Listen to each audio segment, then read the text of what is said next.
ਸਤਿ ਸ਼੍ਰੀ ਅਕਾਲ ਦੋਸਤੋ, ਮੈਂ ਤੁਹਾਡਾ ਸਾਰਿਆਂ ਦਾ ਆਪਣੇ YouTube ਚੈਨਲ ਤੇ ਬਹੁਤ-ਬਹੁਤ ਸਵਾਗਤ ਕਰਦਾ ਹਾਂ। ਦੋਸਤੋ, ਅਸੀਂ ਅੱਜ ਦੀ ਇਸ ਵੀਡੀਓ ਵਿੱਚ ਅਧੀਨ ਸੇਵਾਵਾਂ ਚੋਣ ਬੋਰਡ ਪੰਜਾਬ ਵੱਲੋਂ ਕੱਲ੍ਹ ਜੋ ਇਸ ਦਾ ਨੋਟੀਫਿਕੇਸ਼ਨ ਟ੍ਰਿਬਿਊਨ ਪੇਪਰ ਦੇ ਵਿੱਚ ਆਇਆ ਸੀ, 46 ਅਸਾਮੀਆਂ ਕੱਢੀਆਂ ਗਈਆਂ ਹਨ।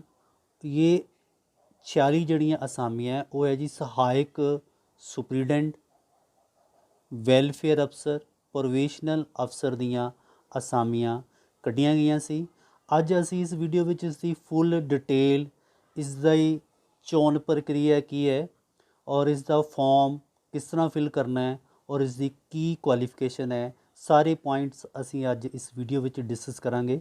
ਤੋ ਫਰੈਂਡਸ, ਅਗਰ ਤੁਸੀਂ ਇਸ ਚੈਨਲ ਦੇ ਨਵੇਂ ਹੋ, ਅਜੇ ਤੱਕ ਚੈਨਲ ਨੂੰ ਸਬਸਕ੍ਰਾਈਬ ਨਹੀਂ ਕੀਤਾ ਤਾਂ ਪਲੀਜ਼ ਪਹਿਲਾਂ ਚੈਨਲ ਨੂੰ ਸਬਸਕ੍ਰਾਈਬ ਕਰੋ ਅਤੇ ਇਸ ਦੇ ਨਾਲ ਬੈਲ ਆਈਕਨ ਨੂੰ ਪ੍ਰੈਸ ਕਰੋ ਤਾਂ ਕਿ ਹਰ ਇਨਫੋਰਮੇਟਿਵ ਵੀਡੀਓ ਦਾ ਨੋਟੀਫਿਕੇਸ਼ਨ ਤੁਹਾਡੇ ਤੱਕ ਸਭ ਤੋਂ ਪਹਿਲਾਂ ਪਹੁੰਚ ਸਕੇ। ਅਗਰ ਤੁਹਾਨੂੰ ਵੀਡੀਓ ਅੱਛੀ ਲੱਗੇ तो वीडियो ਨੂੰ ਲਾਈਕ ਔਰ ਸ਼ੇਅਰ ਜ਼ਰੂਰ ਕਰਨਾ। तो ਇਸ ਦੇ ਨਾਲ ਹੀ ਸ਼ੁਰੂ ਕਰਦੇ ਹਾਂ ਜੀ ਅੱਜ ਦੀ ਵੀਡੀਓ, ਜਿਸ ਦੇ ਵਿੱਚ assistant superintendent, welfare officer, probational officer male and female ਦੀਆਂ ਕੁੱਲ 46 ਅਸਾਮੀਆਂ ਭਰਨ ਲਈ ਬੋਰਡ ਦੀ ਵੈਬਸਾਈਟ www.ssσb.punjab.gov ਤੇ ਜਿਹੜੇ ਯੋਗ ਉਮੀਦਵਾਰ ਹੈ ਉਹ 16 ਨਵੰਬਰ 2020 ਤੋਂ 7 ਦਸੰਬਰ 2020 ਸ਼ਾਮ 5 ਵਜੇ ਤੱਕ ਔਨਲਾਈਨ ਅਪਲਾਈ ਕਰ ਸਕਦੇ ਨੇ।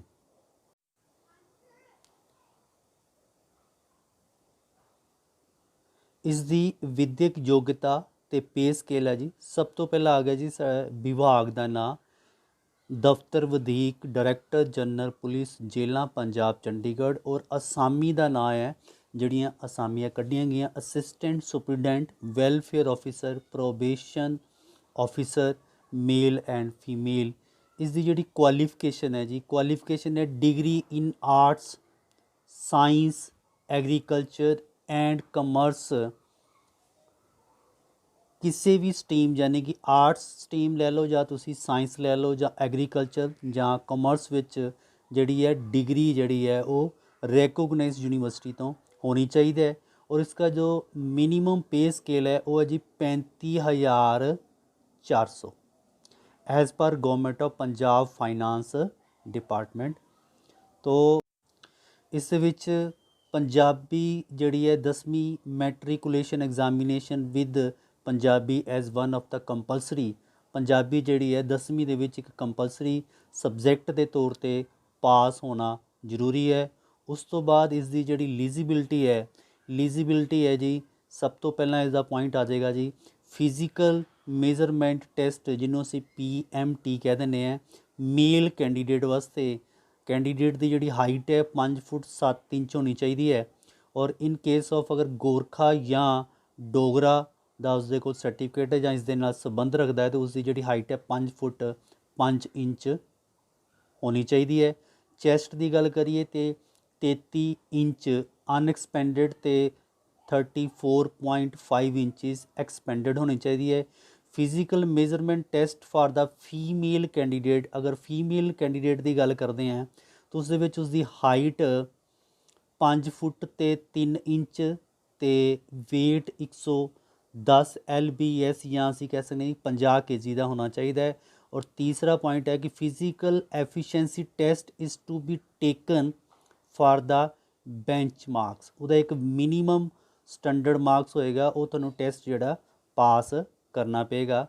उस तो बाद है कि उम्मीदवार ऑनलाइन अप्लाई करन तो पहला हर पक्षों लोड़ींदी विद्यक योग्यता पूरी करदा होवे। ਜਦੋਂ ਤੁਸੀਂ ऑनलाइन अप्लाई करना है, ये ਜਿਹੜੇ पॉइंट्स ਜਿਹੜੇ ਅਸੀਂ डिस्कस ਕੀਤੇ ਹੈ कि ਤੁਹਾਡੀ ਜਿਹੜੀ ਹੈ ग्रेजुएशन कंप्लीट होनी चाहिए है, वो किसी भी स्ट्रीम ਵਿੱਚ हो सकती है, arts which, science which, agriculture या कमर्स विच, और मैट्रिक पद्धर तक उसनों पंजाबी पास की होनी चाहिए है, लाजमी है। अगर कोई स्टूडेंट्स या कैंडीडेट कोई CBSE बोर्ड तो अप्लाई कर रहा है तो उन्होंने पंजाबी का जोड़ा टेस्ट है, पंजाबी लैंगुएज का टेस्ट है, एज़ पर गवर्नमेंट रूल के अकॉर्डिंग उन्होंने पंजाबी पास करना जरूरी होगा। उस तो बाद जी फिजिकल चीज़ां हैं असी डिस्कस कर चुके हैं जी, इसकी हाइट मेल की अलग है, फीमेल की, तो वेट, तो सारे उम्मीदवार ਅਪਲਾਈ ਕਰਨ ਤੋਂ ਪਹਿਲਾਂ ਇਸ ਚੀਜ਼ਾਂ ਨੂੰ ਪਹਿਲਾਂ ਅੱਛੀ ਤਰ੍ਹਾਂ ਨਾਲ ਪਰਖ ਲੈਣ ਅਤੇ ਉਸ ਤੋਂ ਬਾਅਦ ਹੀ ਇਸ ਨੂੰ ਅਪਲਾਈ ਕਰਨ। ਉਸ ਤੋਂ ਬਾਅਦ ਜੀ ਟੋਟਲ ਨੰਬਰ ਆਫ ਜਿਹੜੀ ਹੈ ਵੈਕੈਂਟ ਪੋਸਟ ਹੈ for assistant superintendent welfare officer ਜਾਂ ਪ੍ਰੋਬੇਸ਼ਨ ਆਫਿਸਰ, ਇਹ ਹੈ ਜੀ 46 ਹੈ। ਉਸ ਤੋਂ ਬਾਅਦ ਹੈ ਇਸ ਦੇ ਵਿੱਚ ਹੋਰ ਇੱਕ ਚੀਜ਼ ਮੈਂਸ਼ਨ ਹੈ ਜੀ,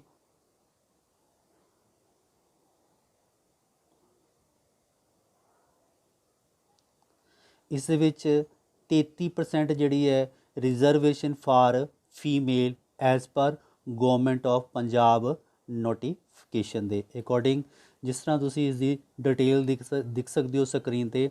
ਅਗਰ ਜਨਰਲ ਕੈਟਾਗਰੀ ਦੀ ਗੱਲ ਕਰੀਏ ਤਾਂ 19 ਪੋਸਟਾਂ ਹੈ, ਜਿਹਦੇ ਵਿੱਚ ਉਸਦਾ 33% ਜਿਹੜਾ 33% ਕੈਲਕੂਲੇਟ ਕਰਾਂਗੇ ਤਾਂ 6 ਪੋਸਟਾਂ ਜਿਹੜੀਆਂ ਫੀਮੇਲ ਵਾਸਤੇ ਹੋਣਗੀਆਂ।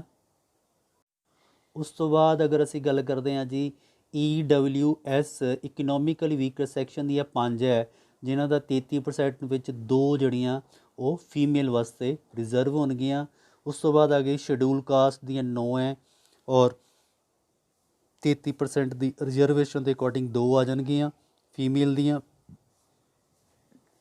ਉਸ ਤੋਂ ਬਾਅਦ ਹੈ ਜੀ ਸ਼ਡਿਊਲ ਕਾਸਟ ਸਪੋਰਟਸਮੈਨ, ਇੱਕ ਹੈ schedule caste ex serviceman, backward classes ex serviceman freedom fighter.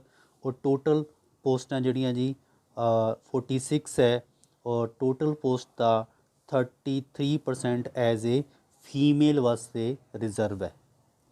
उस तो बाद है जी जो तुसी फॉर्म फिल करना है और फिल करन दे विच इसदा कोड जिहड़ा कैटेगरी कोड भरना बहुत जरूरी है। ਜਿਹੜਾ ਤੁਸੀਂ ਕੋਡ ਇੱਕ ਵਾਰ ਫਿਲ ਕਰ ਲੋਗੇ ਉਸ ਤੋਂ ਬਾਅਦ ਉਹਨੂੰ ਚੇਂਜ ਕਰਨਾ ਮੁਸ਼ਕਿਲ ਹੋਏਗਾ, ਯਾਨੀ ਕਿ ਉਹ ਬਾਅਦ 'ਚ ਚੇਂਜ ਨਹੀਂ ਹੋ ਸਕਦਾ। ਤੋ ਜਨਰਲ ਕੈਟਾਗਰੀ ਵਾਸਤੇ ਕੋਡ ਹੈ ਜੀ 101 ਹੈ, SC ਵਾਸਤੇ 102 ਹੈ, SC M&B ਅੱਗੇ SC ਰਮਦਾਸੀ ਐਂਡ ਅਦਰ ਵਾਸਤੇ 103 ਹੈ, BC ਵਾਸਤੇ 104 ਹੈ, ESM ਜਨਰਲ ਸੈਲਫ ਵਾਸਤੇ 105 ਹੈ। ਤੋ ਇਹ ਤੁਸੀਂ ਬਾਕੀ ਕੋਡ ਜਿਹੜੇ ਹੈ ਸਕਰੀਨ 'ਤੇ ਦਿਖ ਸਕਦੇ ਹੋ। ਔਰ ਜਿਸ ਵੀ ਕੈਟਾਗਰੀ ਦੇ ਨਾਲ ਤੁਸੀਂ ਸੰਬੰਧਿਤ ਹੋ ਉਸ ਕੈਟਾਗਰੀ ਦੇ ਅਕੋਰਡਿੰਗ ਤੁਹਾਨੂੰ ਕੋਡ ਜਿਹੜਾ ਆਪਣਾ ਔਨਲਾਈਨ ਫਾਰਮ ਦੇ ਵਿੱਚ ਬੜੇ ਧਿਆਨ ਦੇ ਨਾਲ ਜਿਹੜਾ ਭਰਨਾ ਪਏਗਾ। ਉਸ ਤੋਂ ਬਾਅਦ ਹੈ ਜੀ ਉਸ ਤੋਂ ਬਾਅਦ ਇੱਕ ਇੰਪੋਰਟੈਂਟ ਪੁਆਇੰਟ ਹੈ ਕਿ ਪੰਜਾਬ ਸਰਕਾਰ ਰੱਖਿਆ ਸੇਵਾਵਾਂ ਭਲਾਈ ਵਿਭਾਗ ਦੇ ਨੋਟੀਫਿਕੇਸ਼ਨ ਮਿਤੀ 8/5/2020 ਦੇ ਮੁਤਾਬਿਕ ਜੇਕਰ ਕਿਸੇ ਅਸਾਮੀਆਂ ਵਿਰੁੱਧ ਸਾਬਕਾ ਫੌਜੀ ਖੁਦ ਜਾਂ ਸਾਬਕਾ ਫੌਜੀ ਆਰਸ਼ਿਤ ਉਮੀਦਵਾਰ ਉਪਲਬਧ ਨਹੀਂ ਹੁੰਦਾ ਤਾਂ ਇਹ ਅਸਾਮੀਆਂ ਹੇਠ ਲਿਖੇ ਨਿਯਮਾਂ ਅਨੁਸਾਰ ਭਰੀਆਂ ਜਾਣ। ਉਸ ਤੋਂ ਬਾਅਦ ਹੈ ਜੀ ਇਸ ਦੇ ਵਿੱਚ ਹੈ ਜੀ ਉਮਰ ਦੀ ਸੀਮਾ ਜਿਹੜੀ ਹੈ, ਇਸ ਦੇ ਵਿੱਚ ਹੈ ਕਿ ਕਿਸੇ ਵੀ ਸ਼੍ਰੇਣੀ ਦਾ ਉਮੀਦਵਾਰ ਹੈ ਉਸ ਦੀ ਜਿਹੜੀ ਘੱਟੋ ਘੱਟ ਜਿਹੜੀ ਉਮਰ ਹੈ 21 ਸਾਲ ਹੋਣੀ ਚਾਹੀਦੀ ਹੈ ਔਰ ਵੱਧ ਤੋਂ ਵੱਧ ਕਿੰਨੀ ਹੋਣੀ ਚਾਹੀਦੀ ਹੈ ਜੀ 27 ਸਾਲ ਜਨਰਲ ਕੈਟਾਗਰੀ ਵਾਸਤੇ। ਉਸ ਤੋਂ ਬਾਅਦ ਅਨੁਸੂਚਿਤ ਜਾਤੀ ਅਤੇ ਪਛੜੀ ਸ਼੍ਰੇਣੀਆਂ ਦੇ ਉਮੀਦਵਾਰਾਂ ਦੀ ਜਿਹੜੀ ਉੱਪਰਲੀ ਸੀਮਾ 5 ਸਾਲ ਦੀ ਛੋਟ ਦਿੰਦੇ ਹੋਏ ਉਹਨਾਂ ਦੀ ਉਮਰ ਦੀ ਸੀਮਾ ਜਿਹੜੀ ਹੈ 32 ਸਾਲ ਹੋਵੇਗੀ। ਅਗਰ ਕੋਈ ਰਾਜ ਅਤੇ ਕੇਂਦਰ ਸਰਕਾਰ ਦੇ ਕਰਮਚਾਰੀ ਜਿਨ੍ਹਾਂ ਦੀ ਸਰਕਾਰੀ ਸੇਵਾ 5 ਸਾਲ ਤੋਂ ਘੱਟ ਨਾ ਹੋਵੇ ਉਹਨਾਂ ਦੀ ਉੱਪਰਲੀ ਸੀਮਾ ਜਿਹੜੀ ਹੈ 35 ਸਾਲ ਤੱਕ ਹੋਵੇਗੀ। ਉਸ ਤੋਂ ਬਾਅਦ ਆ ਗਿਆ ਜੀ ਫੀਸ ਦਾ ਵੇਰਵਾ। तो फीस का वेरवा है कि जनरल कैटागरी वास्ते जी 1000 रुपये, SC BC तो EWS वास्ते 250 रुपये तो साबका फौजी वास्ते है जी 200 रुपये। उस तो बाद है जी रिजर्वेशन संबंधी कुछ महत्वपूर्ण हदायतां है कि उम्मीदवार श्रेणी ਅਤੇ ਇਸ ਦੇ ਕੋਡ ਦਾ ਧਿਆਨ ਰੱਖਦੇ ਹੋਏ ਔਨਲਾਈਨ ਫਾਰਮ ਧਿਆਨ ਨਾਲ ਭਰਨ ਕਿਉਂਕਿ ਕਿਸੇ ਵੀ ਸਟੇਜ 'ਤੇ ਸ਼੍ਰੇਣੀ ਅਤੇ ਸ਼੍ਰੇਣੀ ਕੋਡ ਤਬਦੀਲ ਨਹੀਂ ਹੋਵੇਗਾ। ਰਾਖਵਾਂਕਰਨ ਦਾ ਲਾਭ ਕੇਵਲ ਪੰਜਾਬ ਦੇ ਵਸਨੀਕਾਂ ਨੂੰ ਹੀ ਮਿਲਣਯੋਗ ਹੋਵੇਗਾ। ਇਸ ਲਈ ਸ਼੍ਰੇਣੀ ਅਤੇ ਸ਼੍ਰੇਣੀ ਕੋਡ ਭਰਨ ਸਮੇਂ ਉਮੀਦਵਾਰ ਇਸ ਗੱਲ ਦਾ ਧਿਆਨ ਰੱਖੇਗਾ ਕਿ ਉਮੀਦਵਾਰ ਵੱਲੋਂ ਔਨਲਾਈਨ ਭਰ ਗਏ ਫਾਰਮ ਵਿੱਚ ਦਰਜ ਸ਼੍ਰੇਣੀ ਅਤੇ ਸ਼੍ਰੇਣੀ ਕੋਡ ਦੇ ਆਧਾਰ 'ਤੇ ਹੀ ਉਸ ਦੀ ਪਾਤਰਤਾ ਨੂੰ ਵਿਚਾਰਿਆ ਜਾਵੇਗਾ। ਰਾਖਵਾਂਕਰਨ ਦਾ ਲਾਭ ਲੈਣ ਲਈ ਉਮੀਦਵਾਰ ਪੰਜਾਬ ਦਾ ਵਸਨੀਕ ਹੋਣ ਦਾ ਤਾਜ਼ਾ ਜਾਰੀ ਰਿਹਾਇਸ਼ੀ ਸਰਟੀਫਿਕੇਟ ਜੋ ਕਿ 5 ਸਾਲ ਤੋਂ ਜ਼ਿਆਦਾ ਪੁਰਾਣਾ ਨਾ ਹੋਵੇ ਅਪਲੋਡ ਕਰੇਗਾ। ਦੂਜੇ ਰਾਜਾਂ ਨਾਲ ਸੰਬੰਧਿਤ ਉਮੀਦਵਾਰ ਕੇਵਲ ਜਨਰਲ ਕੈਟਾਗਰੀ ਅਧੀਨ ਹੀ ਅਪਲਾਈ ਕਰ ਸਕਦੇ ਹਨ। ਅਨੁਸੂਚਿਤ ਜਾਤੀ ਤੇ ਪਛੜੀਆਂ ਸ਼੍ਰੇਣੀ ਸਾਬਕਾ ਫੌਜੀਆਂ ਦਾ ਸਰਟੀਫਿਕੇਟ ਪੰਜਾਬ ਸਰਕਾਰ ਦੀ ਪ੍ਰਚਲਿਤ ਹਦਾਇਤਾਂ ਅਨੁਸਾਰ ਹੋਣਾ ਲਾਜ਼ਮੀ ਹੈ। ਉਮੀਦਵਾਰ ਨੂੰ ਕਾਉਂਸਲਿੰਗ ਸਮੇਂ ਹੋਰ ਕਿਸੇ ਵੀ ਸਟੇਜ ਦੇ ਬੋਰਡ ਦੀ ਮੰਗ ਅਨੁਸਾਰ ਆਪਣੀ ਸ਼੍ਰੇਣੀ ਨਾਲ ਸੰਬੰਧਿਤ ਹਰ ਤਰ੍ਹਾਂ ਦਾ ਪੁਖਤਾ ਵੈਲਿਡ ਸਰਟੀਫਿਕੇਟ ਸਬੂਤ ਵਜੋਂ ਪੇਸ਼ ਕਰਨਾ ਪਵੇਗਾ। ਇਸ ਸਰਟੀਫਿਕੇਟ ਸਮਰੱਥ ਅਥਾਰਟੀ ਵੱਲੋਂ ਅਪਲਾਈ ਕਰਨ ਦੀ ਮਿਤੀ ਤੋਂ ਪਹਿਲਾਂ ਦਾ ਜਾਰੀ ਕੀਤਾ ਹੋਣਾ ਲਾਜ਼ਮੀ ਹੈ। ਉਸ ਤੋਂ ਬਾਅਦ ਹੈ ਜੀ ਇਸ ਦੀ ਚੋਣ ਪ੍ਰਕਿਰਿਆ ਕੀ ਹੋਏਗੀ।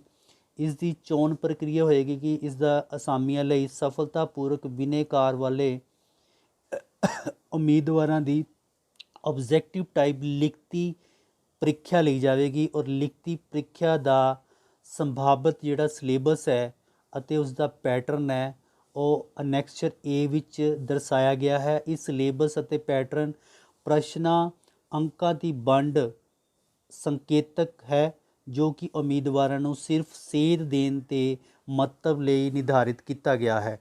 ਇਸ ਵਿੱਚ ਬਦਲਾਵ ਹੋ ਸਕਦਾ ਹੈ। ਉਸ ਤੋਂ ਬਾਅਦ ਹੈ ਕਿ ਜਿਹੜੀ ਲਿਖਤੀ ਪ੍ਰੀਖਿਆ ਹੈ 40% ਘੱਟੋ ਘੱਟ ਅੰਕ ਪ੍ਰਾਪਤ ਕਰਨ ਵਾਲਾ ਉਮੀਦਵਾਰ ਯੋਗ ਨਹੀਂ ਮੰਨਿਆ ਜਾਏਗਾ। ਲਿਖਤੀ ਪ੍ਰੀਖਿਆ ਵਿੱਚ ਯੋਗ ਪਾਏ ਗਏ ਉਮੀਦਵਾਰਾਂ ਨੂੰ ਪ੍ਰਾਪਤ ਅੰਕਾਂ ਦੇ ਆਧਾਰ 'ਤੇ ਮੈਰਿਟ ਮੁਤਾਬਿਕ 5 ਗੁਣਾ ਜਾਂ ਬੋਰਡ ਵੱਲੋਂ ਲਏ ਗਏ ਫੈਸਲੇ ਦੇ ਆਧਾਰ 'ਤੇ ਕਾਉਂਸਲਿੰਗ ਦੇ ਲਈ ਬੁਲਾਇਆ ਜਾਏਗਾ। ਲਿਖਤੀ ਪ੍ਰੀਖਿਆ ਵਿੱਚ ਜੇਕਰ ਮੈਰਿਟ ਦੀ ਬਰਾਬਰਤਾ ਸੰਬੰਧੀ ਕੋਈ ਮਾਮਲਾ ਸਾਹਮਣੇ ਆਉਂਦਾ ਹੈ ਤਾਂ ਇਸ ਸੰਬੰਧੀ ਬਰਾਬਰ ਅੰਕ ਹਾਸਲ ਉਮੀਦਵਾਰਾਂ ਦੀ ਜਨਮ ਮਿਤੀ ਨੂੰ ਵਿਚਾਰਿਆ ਜਾਵੇਗਾ ਅਤੇ ਵੱਧ ਉਮਰ ਵਾਲੇ ਉਮੀਦਵਾਰ ਦੀ ਮੈਰਿਟ ਉੱਪਰ ਮੰਨੀ ਜਾਵੇਗੀ। ਜੇਕਰ ਬਰਾਬਰ ਮੈਰਿਟ ਹਾਸਲ ਉਮੀਦਵਾਰ ਦੀ ਜਨਮ ਮਿਤੀ ਮੁਤਾਬਿਕ ਉਮਰ ਵਿੱਚ ਵੀ ਬਰਾਬਰਤਾ ਪਾਈ ਜਾਂਦੀ ਹੈ ਤਾਂ ਇਸ ਸੰਬੰਧੀ ਉਮੀਦਵਾਰ ਦੀ ਗ੍ਰੈਜੂਏਸ਼ਨ ਦੀ ਪ੍ਰਤੀਸ਼ਤਾਂ ਨੂੰ ਵਿਚਾਰਦੇ ਹੋਏ ਵੱਧ ਅੰਕ ਹਾਸਲ ਕਰਨ ਉਮੀਦਵਾਰ ਦੀ ਮੈਰਿਟ ਉੱਪਰ ਮੰਨੀ ਜਾਏਗੀ। ਉਸ ਤੋਂ ਬਾਅਦ ਹੈ ਜੀ ਮੈਰਿਟ ਵਿੱਚ ਸੂਚੀ ਵਿੱਚੋਂ ਕਾਉਂਸਲਿੰਗ ਉਪਰੰਤ ਯੋਗ ਪਾਏ ਗਏ ਉਮੀਦਵਾਰਾਂ ਦਾ ਫਿਜ਼ੀਕਲ ਟੈਸਟ ਲਿਆ ਜਾਵੇਗਾ। ਇਸ ਤਰ੍ਹਾਂ ਜਿਹੜਾ ਅਸੀਂ ਪਿੱਛੇ ਡਿਸਕਸ ਕਰ ਚੁੱਕੇ ਹਾਂ ਜੀ, ਜਿਹੜਾ ਫਿਜ਼ੀਕਲ ਟੈਸਟ ਹੈ ਅਗਰ ਅਸੀਂ ਮੇਲ ਦੀ ਗੱਲ ਕਰੀਏ ਤਾਂ 5 ਫਿਟ ਅਤੇ 7 ਇੰਚਸ ਦੀ ਹਾਈਟ ਹੋਣੀ ਚਾਹੀਦੀ ਹੈ। ਚੈਸਟ ਜਿਹੜੀ ਹੈ 33 ਇੰਚ ਐਕਸਪੈਂਡਡ ਅਤੇ 34.5 ਐਕਸਪੈਂਡਡ ਹੋਣੀ ਚਾਹੀਦੀ ਹੈ। ਉਸ ਤੋਂ ਬਾਅਦ ਫੀਮੇਲ ਕੈਂਡੀਡੇਟ ਵਾਸਤੇ ਹਾਈਟ ਜਿਹੜੀ ਹੈ 5 ਫੁੱਟ 3 ਇੰਚ ਹੈ ਔਰ ਇਸ ਦਾ weight ਜਿਹੜਾ 50 kg ਦਾ ਹੋਣਾ ਚਾਹੀਦਾ ਹੈ। ਉਸ ਤੋਂ ਬਾਅਦ ਹੈ ਜੀ ਅਪਲਾਈ ਕਰਨ ਦੀ ਵਿਧੀ ਕੀ ਹੈ। ਉਮੀਦਵਾਰ ਬੋਰਡ ਦੀ ਵੈਬਸਾਈਟ 'ਤੇ www.sssb.punjab.gov 'ਤੇ ਔਨਲਾਈਨ ਅਪਲਾਈ ਕਰ ਸਕਦੇ ਹਨ। ਕਿਸੇ ਵੀ ਹੋਰ ਵਿਧੀ ਰਾਹੀਂ ਭੇਜੀ ਗਈ ਅਰਜ਼ੀ ਰੱਦ ਸਮਝੀ ਜਾਵੇਗੀ। ਉਮੀਦਵਾਰ ਔਨਲਾਈਨ ਅਪਲਾਈ ਕਰਦੇ ਸਮੇਂ ਸਭ ਤੋਂ ਪਹਿਲਾਂ ਅਪਲਾਈ ਕਰਨ ਦੀਆਂ ਹਦਾਇਤਾਂ ਨੂੰ ਧਿਆਨਪੂਰਵਕ ਪੜ੍ਹਦੇ ਹੋਏ ਆਪਣੀ ਨਿੱਜੀ ਜਾਣਕਾਰੀ ਔਨਲਾਈਨ ਐਪਲੀਕੇਸ਼ਨ ਫਾਰਮ ਵਿੱਚ ਭਰ ਕੇ ਸੇਵ ਕਰਨਗੇ ਜਿਸ ਨਾਲ ਰਜਿਸਟ੍ਰੇਸ਼ਨ ਨੰਬਰ ਜਨਰੇਟ ਹੋਵੇਗਾ। ਉਸ ਉਪਰੰਤ ਉਮੀਦਵਾਰ ਆਪਣੀ ਪਾਸਪੋਰਟ ਸਾਈਜ਼ ਫੋਟੋਗ੍ਰਾਫ ਹਸਤਾਖਰ ਅਤੇ ਲੋੜੀਂਦੀ ਵਿਦਿਅਕ ਯੋਗਤਾ ਜਿਵੇਂ ਕਿ ਗ੍ਰੈਜੂਏਸ਼ਨ ਮੈਟ੍ਰਿਕ ਦਾ ਜਨਮ ਮਿਤੀ ਵਾਲਾ ਸਰਟੀਫਿਕੇਟ ਰਿਹਾਇਸ਼ੀ ਸਰਟੀਫਿਕੇਟ ਅਤੇ ਕੈਟਾਗਰੀ ਆਦਿ ਨਾਲ ਸੰਬੰਧਿਤ ਸਰਟੀਫਿਕੇਟ ਸਕੈਨ ਕਰਕੇ ਅਪਲੋਡ ਕਰਨਗੇ। ਇਹਨਾਂ ਦਸਤਾਵੇਜ਼ ਦੇ ਅਪਲੋਡ ਹੋਣ ਉਪਰੰਤ ਔਨਲਾਈਨ ਫਾਰਮ ਸਬਮਿਟ ਕਰਨ ਤੋਂ ਪਹਿਲਾਂ ਉਮੀਦਵਾਰ ਕਿਸੇ ਵੀ ਤਰ੍ਹਾਂ ਦਾ ਸੋਧ ਨਾਂ, ਪਿਤਾ ਦਾ ਨਾਂ, ਜਨਮ ਮਿਤੀ ਅਤੇ ਕੈਟਾਗਰੀ ਨੂੰ ਛੱਡ ਕੇ ਔਨਲਾਈਨ ਐਪਲੀਕੇਸ਼ਨ ਫਾਰਮ ਵਿੱਚ ਕਰ ਸਕਦੇ ਹਨ। ਇੱਕ ਵਾਰ ਔਨਲਾਈਨ ਐਪਲੀਕੇਸ਼ਨ ਫਾਰਮ ਸਬਮਿਟ ਹੋ ਜਾਣ ਉਪਰੰਤ ਉਮੀਦਵਾਰ ਉਸ ਫਾਰਮ ਵਿੱਚ ਕਿਸੇ ਵੀ ਤਰ੍ਹਾਂ ਦੀ ਸੋਧ ਨਹੀਂ ਕਰ ਸਕੇਗਾ। ਇਸ ਕਾਰਨ ਜਦੋਂ ਅਸੀਂ ਫਾਰਮ ਨੂੰ ਅਪਲਾਈ ਕਰਨਾ ਹੈ ਤਾਂ ਬੜੇ ਧਿਆਨ ਦੇ ਨਾਲ ਇੰਸਟਰਕਸ਼ਨ ਨੂੰ ਪਹਿਲੇ ਫਿਲ ਕਰਨਾ ਹੈ, ਯਾਨੀ ਕਿ ਇੰਸਟਰਕਸ਼ਨ ਨੂੰ ਪਹਿਲਾਂ ਅੱਛੀ ਤਰ੍ਹਾਂ ਨਾਲ ਰੀਡ ਕਰਨਾ ਹੈ ਅਤੇ ਔਰ ਫਾਰਮ ਨੂੰ ਅੱਛੇ ਢੰਗ ਦੇ ਨਾਲ ਅਪਲਾਈ ਕਰਨਾ ਹੈ। ਸਪੈਲਿੰਗ ਵਗੈਰਾ ਚੈੱਕ ਕਰ ਲੈਂਦੇ ਹਾਂ ਤਾਂ ਕਿ ਕੱਲ੍ਹ ਨੂੰ ਕੋਈ ਪ੍ਰੋਬਲਮ ਨਾ ਆ ਸਕੇ। ਉਸ ਤੋਂ ਬਾਅਦ ਹੈ ਔਨਲਾਈਨ ਐਪਲੀਕੇਸ਼ਨ ਫਾਰਮ ਦੇ ਸਫਲਤਾਪੂਰਵਕ ਸਬਮਿਟ ਹੋ ਜਾਣ ਉਪਰੰਤ ਉਮੀਦਵਾਰ ਕੰਮਕਾਜ ਵਾਲੇ ਤੀਸਰੇ ਦਿਨ ਫੀਸ ਦਾ ਭੁਗਤਾਨ ਸਟੇਟ ਬੈਂਕ ਆਫ ਇੰਡੀਆ ਦੀ ਕਿਸੇ ਵੀ ਸ਼ਾਖਾ ਵਿੱਚ ਫੀਸ ਭਰਨ ਦੀ ਆਖਰੀ ਮਿਤੀ ਹੈ ਜਿਹੜੀ ਉਹ ਹੈ ਜੀ 10 ਦਸੰਬਰ 2020 ਤੱਕ ਕਰਵਾ ਸਕਦਾ ਹੈ। ਉਮੀਦਵਾਰ ਲੋੜੀਂਦੀ ਫੀਸ ਦਾ ਭੁਗਤਾਨ net banking, credit card, debit card, ਰੁਪਏ card, PhonePe, Google Pay, Paytm, bank challan ਆਦਿ ਕਿਸੇ ਵੀ ਮੋਡ ਰਾਹੀਂ ਕਰ ਸਕਦਾ ਹੈ। ਉਸ ਤੋਂ ਬਾਅਦ ਹੈ ਜੀ ਫੀਸ ਜਮ੍ਹਾਂ ਕਰਵਾਉਣ ਉਪਰੰਤ ਆਨਲਾਈਨ ਅਪਲਾਈ ਕਰਨ ਦਾ ਪ੍ਰੋਸੈਸ ਪੂਰਾ ਹੋ ਸਕੇਗਾ। ਇਸ ਉਪਰੰਤ ਹੀ ਆਨਲਾਈਨ ਐਪਲੀਕੇਸ਼ਨ ਫਾਰਮ ਦਾ ਪ੍ਰਿੰਟ ਜਨਰੇਟ ਹੋਵੇਗਾ ਅਤੇ ਉਮੀਦਵਾਰ ਇਸ ਫਾਰਮ ਦਾ ਪ੍ਰਿੰਟ ਲੈ ਕੇ ਭਵਿੱਖ ਵਿੱਚ ਸੰਭਾਲ ਕੇ ਰੱਖਣਗੇ। ਕਿਸੇ ਵੀ ਉਮੀਦਵਾਰ ਨੂੰ ਫੀਸ ਦੀ ਮੁਆਫੀ ਛੋਟ ਨਹੀਂ ਦਿੱਤੀ ਜਾਵੇਗੀ ਅਤੇ ਫੀਸ ਦਾ ਭੁਗਤਾਨ ਨਾ ਕਰਨ ਦੀ ਹਾਲਤ ਵਿੱਚ ਉਸ ਦੀ ਪਾਤਰਤਾ ਰੱਦ ਸਮਝੀ ਜਾਏਗੀ।